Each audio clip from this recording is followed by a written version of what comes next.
What's up everyone, John from ARTV. It's time for a review of the massively anticipated and hyped album Divide. Not X. I don't know why I just did the thing for X. It's Divide. I can't really do that with my hands. That doesn't work as the dot. Ed Sheeran's back. That's the point that I'm driving at. And yes, we've got another math-themed title here with Divide. On this third outing, he released Shape of You and Castle on the Hill as the two lead singles off of this thing. That's right, he had a double single drop, and in the UK, they went straight to #1 and #2, and Shape of You has been sitting at #1 on the US Billboard Hot 100. Do I like those songs? Yes, I do. Shape of You, I do prefer the acoustic version of it. It got a little bit tedious with repeated listens with that bouncing synthy beat, and I will say this, it's the most different sounding song on the entire album. It does stick out a little bit just because the production is very glossy, but really the majority of this album is Ed. It's Ed Sheeran. He's the guy with the guitar making the songs about either love or the loss of love or else maybe the loss of family, which he gets into on this album. And I do like Ed Sheeran. I've never been an overwhelmingly massive fan of him, but I think he's a very talented singer. He's great at what he does. He's got a knack for playing the guitar. Some of his material feels a bit stale, but I honestly liked his last album, X. That's probably still my favorite project from him to date. What does Ed have to offer on Divide? Well, he definitely divides his attention between several different things. Maybe that's why he called the album Divide. He took about a year and a half off from just social media, music in general. He spent a lot of time with his girlfriend, who was the inspiration for a lot of the songs, and just the instrumentation and the musicality of some of these tracks. He said he looked to her as kind of that inspiration point, his muse, if you will. There definitely seems to have been a breakup in Ed's life that inspired some of these tunes. We see that on moments like Happier and New Man. That really seems to be a back-to-back combo of just feeling sad, wanting her to call him, and then just being like, hey, never mind, fuck you, this dude's a total asshole, fuck boy, I don't want anything to do with it. Whenever you realize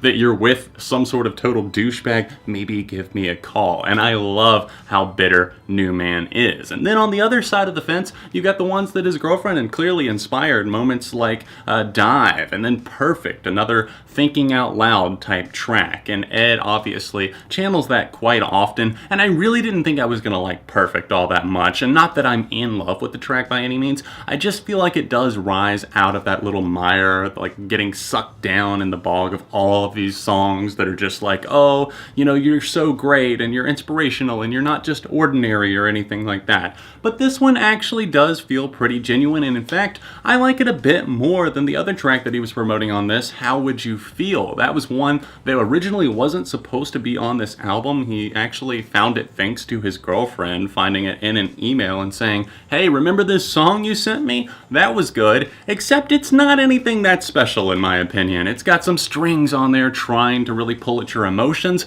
but there's so many other tracks here that are much more emotional without trying as hard. Happier and Perfect are two that are a little bit more emotionally down to earth and feel more realistic to me. And even moments like New Man as well, there's emotion there, and it's anger and bitterness and pettiness, I would even say, but that song comes across so boldly and so strongly you can't really help but get behind it, because it's just like, you know, you've been in that situation, you know you've seen an ex and you're like, what the hell are they up to? Why are you with them? Are you serious? Seriously, them? You start creeping through the Instagram, accidentally double tap an old post, and you're like, shit, they know I was stalking them now. Ed's a regular human being. That's why this track feels down to earth, and that's why New Man is easily near the top of my favorites list. Plus, come on, are you kidding me? That turntable solo at the end, Benny Blanco's production on this thing, it's a banger. You can't resist it. Shape of You is obviously another big track, the big single on this thing. Castle on the Hill was kind of the Mumford & Sons inspired folky jam, and then you've got another one like those that we're going to get to in just a minute, but really sees Ed Sheeran embracing his Irish roots. He really fought for that song to be on the album. It's called Galway Girl. But before we get to that, really with Shape of You,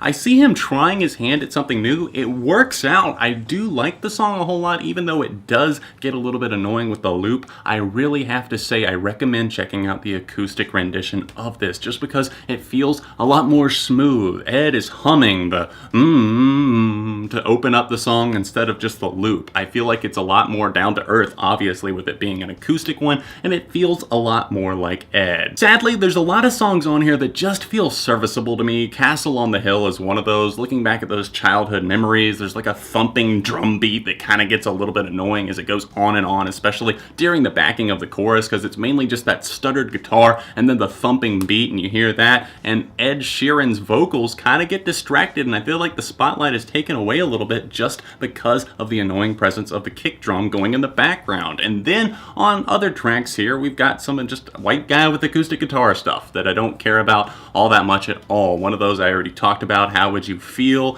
And then the track Hearts Don't Break Around Here. That's probably my least favorite on the entire album. It's just really in one ear, out the other. And really, right after that, we're going on a little bit of a losing streak towards the end of this thing until we get to Supermarket Flowers. But with the track What Do I Know? It really sees Ed just kind of kicking it, sitting back. It feels like a good old boy type song in the sense that you're just sitting around saying, well, you know, it's just my opinion, it's just me, but I'm going to list off things even though I don't really know that much about politics or the world in general. I get what he's saying, but it's just been done so many times, normally by more like country artists and stuff like that. It just feels a little bit out of place here, and it definitely sticks out kind of like a sore thumb on Divide. Getting back to the more enjoyable aspects of this record, I have to single out the track, which is a cover of a popular Irish track. It's one of those ones that like a ton of people do, put their own spin on. He even got an Irish band to be a part of it, which I thought was really cool. You can totally hear like the fiddle, the pianos, just the romping sensibilities with a flute melody and everything. He really had to fight for this song to be on it because the label didn't want it, because folk music isn't popular. Apparently there's a lot of people in Ireland that would say otherwise, obviously, and Galway Girl is the name of the track here. I think it's an absolute romp of a tune. It's a lot of fun. I don't care for the ending of the track where they're just kind of singing it and they're singing basically what the beat is. It sounds like me just sitting in front of like my computer singing along to something, because I do that all the time. Not something that would actually make it on a recording, but I'm gonna put an asterisk by that and say it's okay because I get it. This is like a traditional song and obviously it's probably meant to be that way. Dive is solid enough. It seems like he's kind of turning the new chapter here, which is weird because he's talking about more of the new love at the beginning and the end, but in the middle it seems like he gets caught up in the bitterness of an old relationship. But here with Dive, he's talking about falling in love, probably with his girlfriend that he's currently with, and just everything that she is to him, and I like it. It's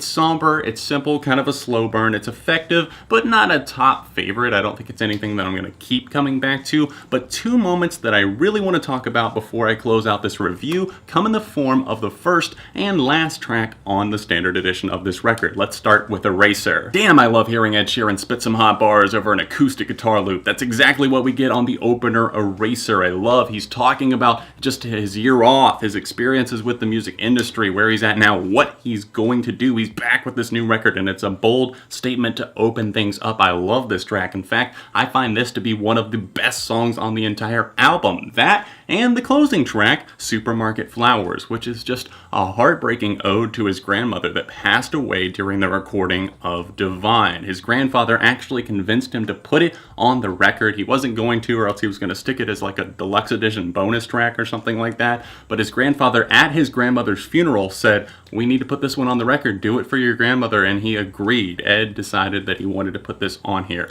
and it's just a heartbreaking tune. I think it's got a really creative piano melody on it. I like the backing, kind of almost like a little bit of a string section or something else is kicking in, aiding the song, but it's mostly bare bones, minimal, just Ed singing about all the things that his mom had to go through. He's singing through his mother's perspective here, and I thought that that was really creative. Well, I think that about wraps it up for Ed Sheeran's Divide. Overall, I think that there's about half really solid tracks, then half of them I don't care about all that much at all. That's not anything surprising to me for an Ed Sheeran release. I always expect to like some of the songs a lot, like on X. I loved Don't. Fucking fantastic single, absolutely love it. And I do have to point out here, I just said fucking, I love that he still censors himself on this. I kind of hate it at the same time because it's aggravating, because on the track New Man, I just want him to say fuck, but he made a promise to a cab driver that he would clean up his act and like not put cursing on the record, and he did that on tracks like Don't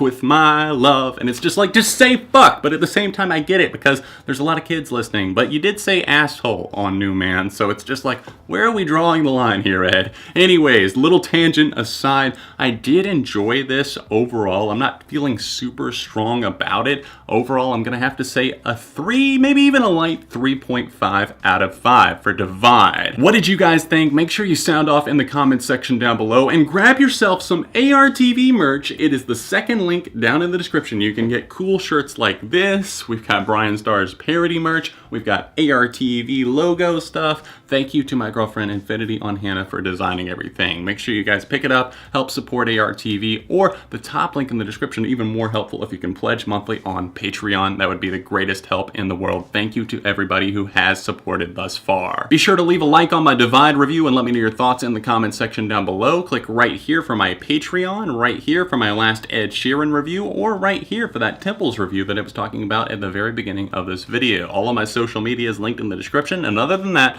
I'll see you guys very soon right here on ARTV.